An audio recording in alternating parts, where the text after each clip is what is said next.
फिर से आ गई हूँ आपके लिए एक बहुत ही इंटरेस्टिंग वीडियो लेके, जहाँ पे हम बात करने वाले हैं कि मीटिंग्स में कौन कौन से वर्ड्स एंड फ्रेजेस हमें बिल्कुल यूज नहीं करने। इससे पहले वाले वीडियो में मैंने बताया था कि आपको मीटिंग्स कैसे कंडक्ट करनी है, कौन कौन से फ्रेजेस यूज करने हैं।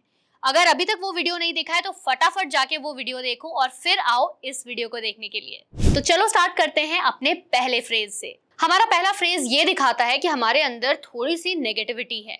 कैसे? ये सेंटेंस पढ़ो, I don't think this will work. मुझे नहीं लगता ये चलने वाला है। ये फ्रेज ये दिखाता है कि हम थोड़े से नेगेटिव हैं, तो मीटिंग्स में हमें इस फ्रेज का यूज बिल्कुल नहीं करना। नेक्स्ट फ्रेज है आई एम टू बिजी, मैं बहुत ज्यादा बिजी हूँ। मीटिंग में इस फ्रेज का भी यूज बिल्कुल नहीं करना। इंस्टेड आप इसे बहुत ही प्रोफेशनल तरीके से कह सकते हो। आप कह सकते हो I can't take on any additional task right now. मैं अभी कोई एडिशनल टास्क, एक और टास्क नहीं ले सकता। नेक्स्ट फ्रेज है दैट्स नॉट माई जॉब, ये मेरा काम नहीं है। ये दिखाता है कि आप कहीं ना कहीं थोड़े से रूड हो। अगेन इस सेंटेंस को आप प्रोफेशनल तरीके से कह सकते हो इस तरह से, आई am not responsible for that aspect. मैं उस पर्टिकुलर एस्पेक्ट के लिए, पर्टिकुलर काम के लिए जिम्मेदार नहीं हूँ। Next I can't do it, मैं ये नहीं कर सकता। Again I can't do it का एक प्रोफेशनल तरीका है, वो क्या है ये देखो, आई am not capable of handling this task, मैं इस टास्क को करने के, मैं इस काम को करने के काबिल नहीं हूँ। नेक्स्ट फ्रेज है इट्स इम्पॉसिबल, ऐसा तो हो ही नहीं सकता।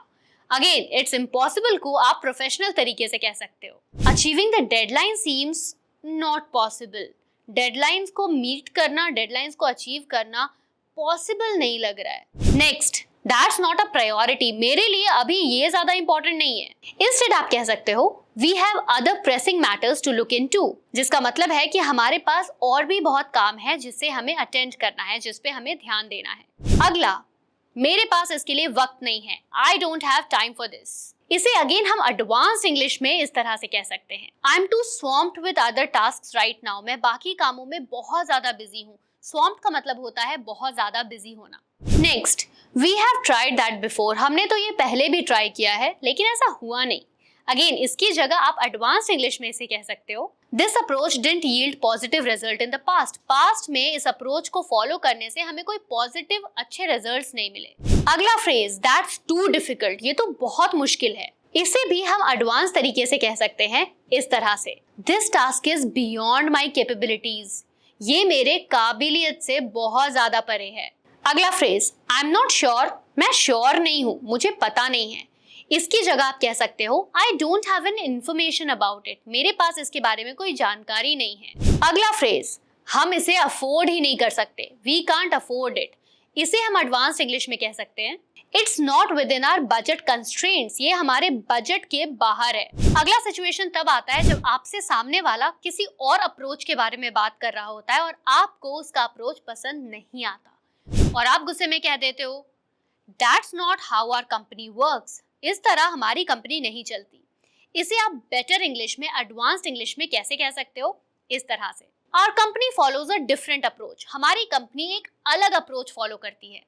नेक्स्ट, मुझे ये आइडिया पसंद नहीं आया, I don't like the idea. इसे एडवांस्ड इंग्लिश में इस तरह से कहेंगे I have reservations about the suggestions, जिसका मतलब है कि आपको उनके सजेशन के बारे में थोड़ा सा शक है। नेक्स्ट, हमने हमेशा यही अप्रोच फॉलो किया है, we have always done it in this way, हमने हमेशा ऐसा ही किया है। इसे हम बेटर एंड एडवांस्ड इंग्लिश में इस तरह से कह सकते हैं we might need to consider a fresh approach, हमें एक नए अप्रोच की जरूरत है और हमें उसके बारे में सोचना चाहिए। नेक्स्ट, मेरी गलती नहीं है, इट्स नॉट माई फॉल्ट। इसे हम एडवांस इंग्लिश में कैसे कहेंगे? There were factors beyond my control, मेरे कंट्रोल से चीजें बाहर थी। अगला सिचुएशन, मुझे नहीं लगता हम ये कर पाएंगे, I don't think we can do it. Advanced English में I'm uncertain about our capability to achieve this. मैं श्योर नहीं हूँ कि हमारे अंदर इतनी क्षमता है कि हम इसे अचीव कर पाएंगे। अगला सिचुएशन, हमने ये पहले ट्राई नहीं किया है, We have never tried this before. Advanced English, it might be worth exploring the new approach. शायद ये न्यू अप्रोच को एक्सप्लोर करना हमारे लिए बेनिफिशियल हो, हमारे लिए अच्छा हो। नेक्स्ट, मैं सहमत नहीं हूँ, I don't agree. Advance English में I have a different perspective on this matter, इस मैटर पर, इस मुद्दे पर मेरा नजरिया थोड़ा अलग है। नेक्स्ट, हम ये नहीं कर सकते, we can't do that. Advance English में There are constraints preventing us from do so. बहुत सारे limitations हैं जिसकी वजह से हम ये नहीं कर पा रहे हैं। अगला सिचुएशन, ये मेरी जिम्मेदारी नहीं है, that's not my responsibility. Advanced English में इसे अच्छे तरीके से, प्रोफेशनल तरीके से हम इस तरह से कह सकते हैं, That falls outside of my area of responsibility. ये मेरे जिम्मेदारियों से बहुत ज्यादा अलग है, बहुत ज्यादा आउट है, बाहर है। हमारे पास रिसोर्सेज नहीं है, हमारे पास चीजें नहीं है, We don't have resources. ये हमारा अगला फ्रेज है। इसे एडवांस्ड इंग्लिश में कैसे कहेंगे? We might need to assess our available resources. हमें जो अवेलेबल रिसोर्सेज हैं, जो ऑलरेडी हमारे पास चीजें हैं, उसे देखना पड़ेगा। अगला फ्रेज जो आपको बिल्कुल ही अवॉइड करना चाहिए, I don't care. मुझे मतलब नहीं है। इसे भी आप एडवांस इंग्लिश में इस तरह से कह सकते हो, I am neutral on this matter. इस मैटर पे मेरा ज्यादा कुछ सोचना समझना नहीं है। अगला फ्रेज जो लोगों को बहुत ज्यादा रूड साउंड करवाता है, that's not a big deal. ये कोई बड़ी बात नहीं है। एडवांस इंग्लिश में हम इसे इस तरह से कह सकते हैं, this issue may not have significant implication. इस इशू का शायद बहुत ज्यादा सोल्यूशन नहीं है, इस प्रॉब्लम का बहुत ज्यादा सोल्यूशन नहीं है। Next phrase, I don't have any information. इसके बारे में तो मुझे पता ही नहीं है। इसे आप एडवांस इंग्लिश में इस तरह से कह सकते हो, I need to gather more information on this. मुझे इस पे और ज्यादा इन्फॉर्मेशन लेने की जरूरत है।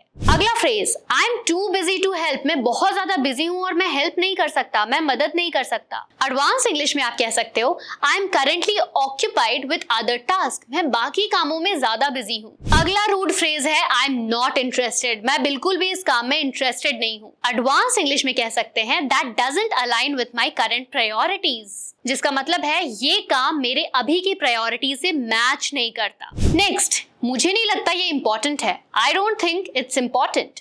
इसे भी आप एडवांस और बेटर इंग्लिश में इस तरह से कह सकते हैं, I question the significance of this matter. क्या ये मैटर इतना इंपॉर्टेंट है? मीटिंग में ना यूज करने वाला ये फ्रेज भी आपको अवॉइड करना है, We can't change anything. हम तो कुछ बदल ही नहीं सकते। Instead, हमें ये फ्रेज यूज करना चाहिए, There may be room of improvement in our approach. हमारे अप्रोच में इम्प्रूवमेंट की जरूरत हो सकती है। Next, it's not my problem. ये मेरा प्रॉब्लम नहीं है। एडवांस इंग्लिश में हम इसे कह सकते हैं, Resolving this issue falls outside my responsibilities. यानी ये जो इशू है, इसको रिजॉल्व करना, इसे सॉल्व करना मेरी रिस्पॉन्सिबिलिटी नहीं है। अगला phrase, I am not motivated to work on this. इस काम को करने के लिए मैं मोटिवेटेड नहीं हूँ, मैं उत्साहित नहीं हूँ। इसे आप एडवांस इंग्लिश में पता है कैसे कह सकते हैं? इस तरह से, I may need more motivation और incentives to work on this. मुझे थोड़ा सा और मोटिवेशन और इंसेंटिव्स चाहिए इस पे काम करने के लिए। तो ये थे कुछ वर्ड्स एंड फ्रेजेस जो हमें मीटिंग्स में बिल्कुल यूज नहीं करना। अब आपका टास्क क्या है, याद है ना? डिस्क्रिप्शन से पीडीएफ डाउनलोड करना है, इस वीडियो के वर्ड्स को रिवाइज करना है और इस वीडियो से सबसे ज्यादा जो वर्ड और फ्रेज पसंद आया उससे एक सेंटेंस कमेंट में बताना है, क्योंकि एक सरप्राइज गिफ्ट आपका वेट कर रहा है। और अगले वीडियो में हम क्या सीखने वाले हैं मैं ये भी आपको बता देती हूँ। नेक्स्ट वीडियो में हम सीखने वाले हैं कि कस्टमर्स को कॉल करके उनके क्वेश्चन का आंसर कैसे देना है इन इंग्लिश। Stay tuned.